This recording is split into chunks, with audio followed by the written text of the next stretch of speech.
This happened a few months back. I've been driving for Lyft for several years now, and I usually stick to the late night shifts. The roads are quieter, and the tips tend to be better. But there's a trade-off.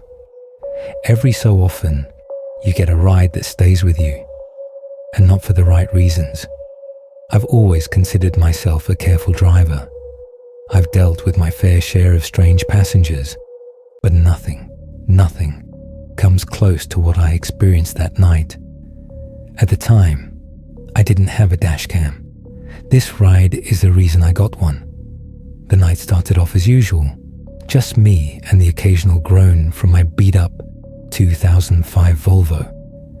It's old, yeah, but it's dependable. The streets were nearly empty, which, like I said, is exactly how I like it. Sometime after 2 a.m., I got a request from a convenience store nearby. Seemed harmless enough at first, but as I accepted the ride and started heading over, I got this strange feeling. You know that sensation when something just doesn't sit right, but you can't explain why? Yeah, that. As I approached the pickup spot, I realized what was bothering me. The store was completely closed, lights off, parking lot empty. Still, I rolled in slowly. That's when I saw him. He was pacing back and forth in front of the store, wearing a tattered hoodie that looked like it hadn't been washed in years. Literally had a hole in the sleeve. His movements were jittery, like he couldn't stay still. He kept glancing over his shoulder, like he expected someone or something to be chasing him. If I had to guess, I'd say he was on something. I should have cancelled. I even hovered my thumb over the cancel ride button, but I didn't. For whatever reason, I unlocked the doors, and he slid into the back seat without saying a word. I regretted it instantly. Most passengers scroll through their phones or just stare out the window. Not him. He just sat there, staring at me, right through the rearview mirror, unblinking, unmoving, just staring. I tried not to look, but I caught his eyes a couple times. He looked angry. That was the worst part. He wasn't blank or zoned out. He looked like he was mad. At me, for no reason. I turned on the radio just to fill the silence. I don't even remember what station I put on, but the moment the music started, he snapped. "Turn that off," he barked. His voice was deep, rough, instantly recognizable as a smoker's voice. It startled me enough that I twitched at the wheel. I didn't argue. I just reached for the dial and shut it off, gripping the wheel tighter. Still, I said nothing. We drove in silence for a while. I was hoping he'd just ride it out quietly, maybe fall asleep or something. But then, he spoke. I shouldn't have laughed, but that question, have you ever picked up someone you shouldn't have? It hit me like a brick. I let out this awkward, nervous chuckle and said something like, "Well, I hope not." I was trying to keep it light, maybe even diffuse whatever weird energy was hanging in the air. But he didn't even blink. Instead, he leaned back and muttered something under his breath. Too quiet for me to catch. Then he started rambling. Said he used to drive for Uber. Quit after some punks stole stuff from his car. His words were slurred, inconsistent. I couldn't make out everything, but I got the gist of it. He was bitter, angry, and maybe not entirely sober. I glanced at him through the mirror a couple of times while he talked, and that's when I noticed something that made my stomach turn. He was smiling. Not a friendly smile, not even a nostalgic one. He was grinning, wide and wrong, while describing how his car got robbed. That's not something a normal person smiles about. Then he ended the story with a sentence that changed everything. "It's funny how much trust you put in someone sitting right behind you." That's when it clicked. This wasn't just a sketchy passenger. This was a potential threat. My pulse kicked up. I gripped the wheel tighter, tried to focus on the road, but my brain was spinning. I kept flicking my eyes back to the GPS, zeroing in on the destination like it was some kind of lifeline. But he wouldn't stop talking. He drifted between babbling nonsense and saying things that were deeply unsettling. Then, out of nowhere, he started apologizing. Not to me, I don't think. He was speaking to someone who wasn't there, mumbling about how he didn't mean it, over and over again, frantic, almost panicked. I didn't say a word. I didn't want to know what he didn't mean. I didn't want to know what he might be capable of. We were just a few minutes from his destination when he suddenly snapped out of his daze and shouted at me that I missed the turn. I hadn't. The GPS said we were right on track, but I slammed on the brakes anyway, more out of fear than anything else. He barked at me to pull over. So I did. My hands were shaking as I shifted into park. All I wanted was for this ride to end. And then, headlights behind us. A police cruiser. I didn't know whether to be relieved or terrified, but I silently hoped it would stop. It crept down the street slowly, spotlight sweeping across the pavement, then over my car. The guy in the back seat immediately slouched down, trying to disappear. I turned slightly, just enough to see him lying flat across the seat, eyes closed, body still. I whipped my head back before he noticed I was watching. I tried to breathe normally, tried to look like everything was fine. He stayed like that for what felt like an eternity. I wanted to ask him to get out, but I couldn't. Something told me not to push him. Eventually, he sat up, looked right at me, and said, "You got lucky." Before I could respond, before I could even think, he opened the door and vanished into the night. I ended my shift early after that. I was rattled, and honestly, I haven't felt the same behind the wheel since. A few weeks later, I was scrolling through my phone when I saw a news article. A convenience store had been robbed the same night I picked him up.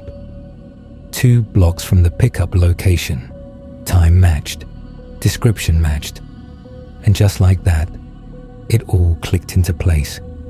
I had driven away with someone who could have seriously hurt me, maybe worse. I still haven't reported it. I have my reasons for keeping my distance from law enforcement, reasons I won't get into. And honestly, I don't even know if it would make a difference now. But I can tell you this, I don't drive the same way anymore. Now, every time I pull up to a dark curb late at night, I ask myself a question I never used to ask. Do I really want to let this person in my car? I used to live in the city. Urban life was what I had always imagined for myself, fast-paced, alive, full of possibility. But after a deeply traumatic experience, something I won't get into, I developed an overwhelming sensitivity to sound. Even the smallest noises began to unnerve me. My psychiatrist eventually called it phonophobia. Imagine the pins and needles feeling you get when your foot falls asleep, except in your chest, all the time. It never let up. My body constantly braced for a shock that never came. A car horn, a slammed door, even a passing conversation through thin apartment walls. It all felt like an electrical jolt straight to my nerves. I couldn't keep living like that. About 3 years ago, I found a cabin tucked deep into the forested spine of the Pacific Northwest. I won't say exactly where, for reasons that will become clear, but I will say this. It was in Oregon, remote, quiet, almost completely off-grid. There were no passing cars, no city noise bleeding in from miles away. What really sold me was the silence. Pure, absolute, and uninterrupted.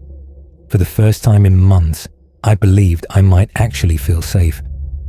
The cabin itself was small, but well built. Solid wooden beams, a stone fireplace blackened with decades of use. When I stepped inside for the first time, it smelled like pine needles and old books, the kind of scent that clings to the walls of old inns and alpine lodges. It was perfect. The nearest neighbor lived a 10-minute walk down a dirt path, though in those woods, 10 minutes felt much farther. I didn't meet her right away. For the first few days, I just absorbed the stillness. I woke up to birds instead of sirens.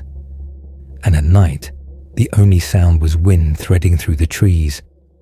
It was like the world had finally gone quiet, and I could breathe again. I worked remotely, lived simply.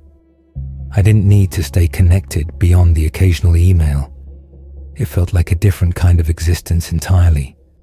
Then, about a week after I moved in, there was a knock at the door. The cabin didn't have a doorbell, so knocks were something I knew I'd have to get used to. Still, it startled me. I opened it, expecting to meet my elusive neighbor, and I did. She looked like someone from a storybook or a small-town postcard. Older, probably late 60s. Long grey hair that hung down past her shoulders, and these sharp blue eyes that didn't miss a thing. She carried a wicker basket, filled with jars of what looked like homemade preserves. Her name was Michelle. She told me she lived about 10 minutes down the trail. She didn't smile much. Wasn't exactly rude, but something about her was off. She handed me the basket without much ceremony, like it was an obligation, almost like she needed me to take it. I reached for it instinctively, thanked her, but she didn't leave. She just kept looking at me, waiting, like she expected something else. I offered a polite smile, not knowing what more to say. She kept staring. That was when I realized this woman hadn't spoken to many people in a long time. Finally, she did speak. Her voice was low, calm, and oddly direct. And what she said, I'll never forget. Always keep your lanterns full. You never know how long the dark will last. Keep your windows shut tight and your wits sharper than your axe. It wasn't the kind of thing a normal person says in casual conversation. It sounded less like advice and more like a warning, or a rule, rehearsed, handed down. The kind of thing you whisper to yourself when the power goes out. I nodded, offered her a polite smile, and turned to head back inside. After closing the door, I stood in the entryway, listening, waiting to hear her footsteps fade into the woods. They didn't, not right away. She remained on the other side of the door for a solid 45 seconds. That silence, that pause, was, oddly enough, the most unsettling part of the entire interaction. Still, despite the strange vibe, I told myself I was probably overthinking it. Michelle struck me as reclusive, sure, but not hostile. She seemed like the kind of person who'd lend a hand if you asked, but wouldn't offer unless you did. It was almost comforting, knowing someone was nearby, even if I didn't plan on needing her. I didn't even look inside the basket, just set it down on the living room floor and forgot about it. That night, a thunderstorm rolled in. Unusual for Oregon, but not unheard of.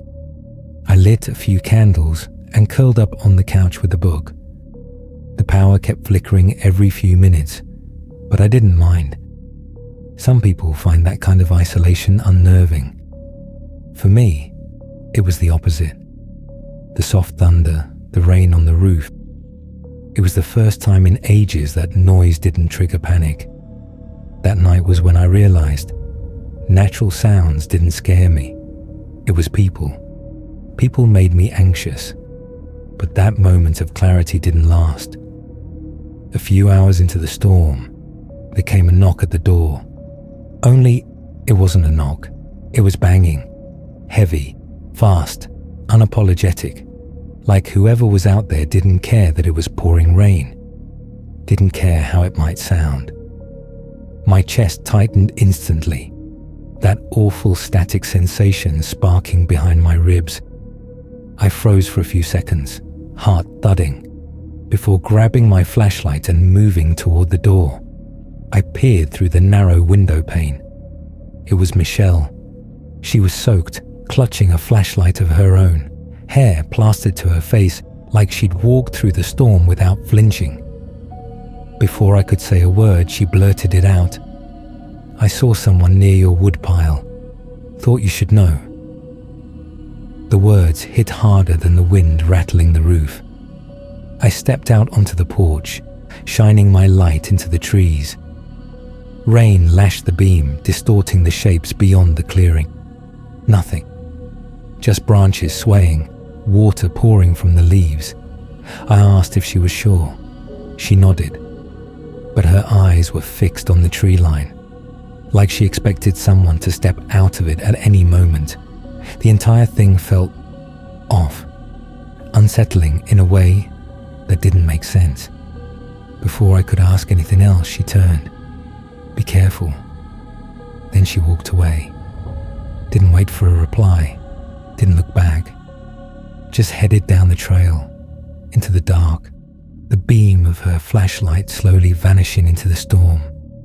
I stood there for a long time, staring after her. And then I went back inside. The moment I closed the door, something clicked. Her story didn't add up. If she lived 10 minutes away, how could she have seen anyone near my woodpile in the first place? There was no way, not unless she was already on my property. Why would she be wandering around my cabin during a thunderstorm without telling me? Why not knock sooner? Why not explain? Was she lying? The thought lodged itself in my mind like a splinter. I didn't confront her. I wasn't about to go marching through the woods in the middle of a storm. But I did lock every door and window, double-check them, then check them again. The storm eventually began to fade, but my unease didn't. I sat in my room for hours listening, just listening. The trees, the wind, trying to convince myself that nothing else was out there. Eventually, sometime after midnight, I crawled into bed. I told myself it was over, that the weirdness would pass. But of course, it didn't. I woke to the sharp snap of a branch just outside my bedroom window. Being a light sleeper, I knew exactly what I heard. No mistaking it for the wind or an animal. Something, or someone, was out there. I froze, every muscle in my body tense, listening. Seconds dragged on like minutes. Eventually, I crept toward the window, half hoping there'd be nothing to see. At first, there wasn't. Then I saw her, Michelle. She stood right at the edge of the woods, body turned slightly away from the house. I recognized her instantly. Her long, wild hair catching what little light the moon offered. I tried to make out more, but the shadows swallowed everything beyond her outline. Just as she began to turn toward me, I dropped below the window ledge, heart racing. I didn't want her to see me watching. I stayed crouched for what felt like an eternity, every second crawling by. Finally, I dared another glance. She was gone. I didn't know what to think. Michelle never seemed dangerous, just off. But now, I wasn't so sure. And the biggest question lingered. Why would she try to warn me earlier? If she was the one sneaking around. I didn't sleep. I couldn't. I told myself I'd just stay up until sunrise. Hours passed. My guard was starting to lower, eyes heavy, when I heard a knock at the door. It wasn't loud like before. It was almost polite, too quiet to be casual. I stayed frozen. No chance I was opening that door. Still, I had to know. I moved slowly, silently toward the door, stealing a glance through the curtain, and what I saw stopped my breath cold. It wasn't Michelle. It was a man. Tall, burly, bald. A thick beard covered half his face, and everything in me screamed danger. I backed away, heart pounding, fighting the rising panic. I slipped into the bathroom, locked the door, and called the police with shaking hands. While I was still on the phone, the quiet knocking escalated, turning into violent banging. It sounded like he was using something heavy to ram the door. The operator stayed on the line, her calm voice barely cutting through my fear. Help was on the way, but it wouldn't be fast enough. Then, the front door gave in with a deafening crash. He was inside. For a moment, I was sure I was going to die. What followed was chaos. Glass shattered, wood cracked. He was tearing the place apart. I held my breath in the bathroom, barely daring to blink. By some miracle, he never checked the back. I never heard his footsteps leave the living room. Then, silence. I waited, barely holding off a full-blown panic attack. And finally, after what felt like forever, I heard the sirens. The police arrived quickly, but not quickly enough to catch him. Whoever that man was, he vanished into the night, and I was left with questions and fear, and the growing suspicion that Michelle's warning wasn't the threat. It was the only thing keeping me alive. My name's Luke. My girlfriend Catherine and I met 3 years ago during our freshman year at Stanford, my dream school since I was 8. We're both from Ohio. She's from Cincinnati. I'm just outside Columbus. Maybe that's what pulled us toward each other at first. It's funny how being from the same part of the map makes you feel closer in a place where everything else feels so far from home. Stanford isn't huge, but most students are from California. Being two Midwest kids in a sea of Californians gave us a connection that felt rare, familiar. Over time, we built our own little traditions, like how we split Christmas between our families. Catherine's basically family now. My relatives adore her. They expect her around the holidays just as much as they expect me. Since our homes are only 2 hours apart, we usually spend Christmas Eve with my family, then make the late-night drive to her place for Christmas morning. And honestly, that drive, it's my favorite part of the entire holiday. There's something special about it, just the two of us. Long stretches of quiet back roads, fields and woods on either side, no traffic, no noise, just us, the hum of the engine, and Juice W. World blasting through the speakers. We've been obsessed with his music since we met. It's our thing. Cringy or not, it always makes us feel in sync. This past Christmas Eve started just like all the others. A warm night with family, midnight hugs, packed bags. Then the road. It had just started snowing, light flurries. Roads were empty.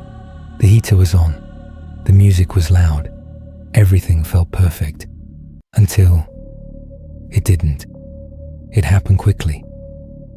The music cut off as my phone lit up with a call. Unknown number. Late night spam, I figured. I ignored it without a second thought. Catherine joked about how committed those scam callers must be to still be working on Christmas. I laughed. We moved on. But then it rang again. Same situation, unknown number, same area code.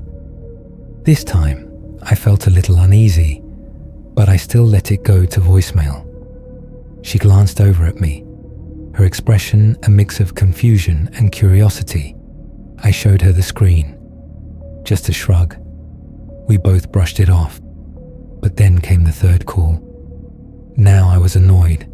I grabbed the phone and answered with a sharp, "Hello," ready to shut down whoever was spamming me. But instead of a voice, I heard static, low, distant.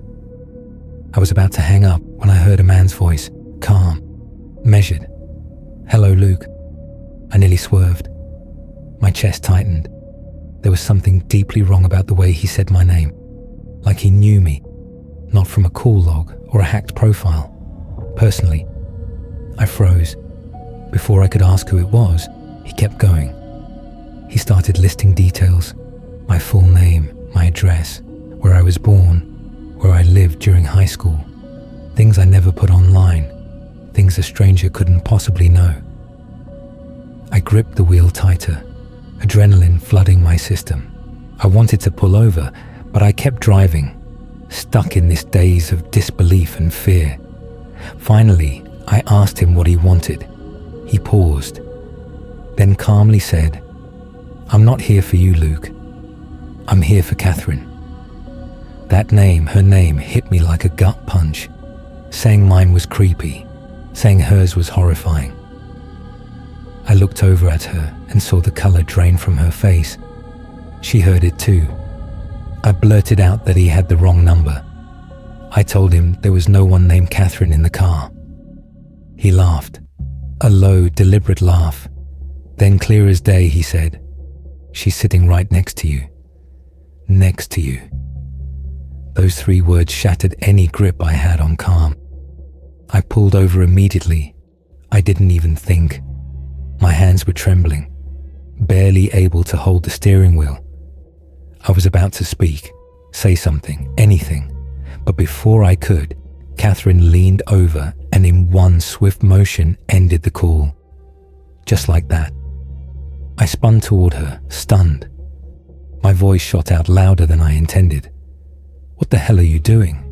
He knows who we are. He knows where we are. Why would you hang up?" She didn't answer. She just stared at me with wide, glassy eyes, frozen in fear, lips parted but silent. No explanation, no apology, just that look. I tried calling the number back, once, twice, 3 times, but every attempt failed, blocked, or disconnected. Catherine finally spoke. "Just drive, Luke, please." I didn't want to, but something in her voice, tight, urgent, left no room for argument. So I drove, but not before turning to her again. "Why did you hang up?" Her voice cracked as she answered. I panicked. I was scared. Can you blame me? Maybe she was right. Maybe I was just being reactive. But something in my gut wouldn't settle. The silence between us on that dark road was suffocating. The only sound was the low hum of tires against cold pavement. I didn't turn the music back on. Couldn't. Everything had changed. Every few seconds I glanced over at her. At one point, I saw tears slipping down her cheek. She whispered, "I don't feel safe." And I believed her. But I also couldn't stop the thoughts that started creeping in. Catherine and I, we've had our ups and downs. There were cracks, small ones, little lies, quiet deflections, not enough to break us, but enough to make me question things more than I wanted to admit. Still, what could she possibly have to do with this? Was I paranoid? Probably, but fear doesn't care about logic. We didn't speak the rest of the drive. No music, no comfort, just questions circling like vultures in my mind. Who was that man? How did he know so much about me? About us?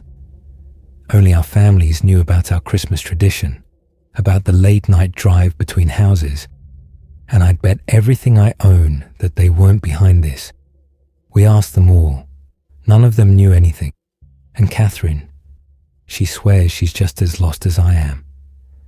So that leaves one terrifying possibility. Whoever was on the other end of that call didn't want to scare me. He wanted to send a message. It's been almost a month since that night, and I still don't have answers. But I know this much. That wasn't a prank. It wasn't random. It was intentional. And whoever he was, he's not finished. Because every time my phone lights up, every time an unknown number flashes across the screen, I freeze. I know he's going to call again. It's only a matter of time.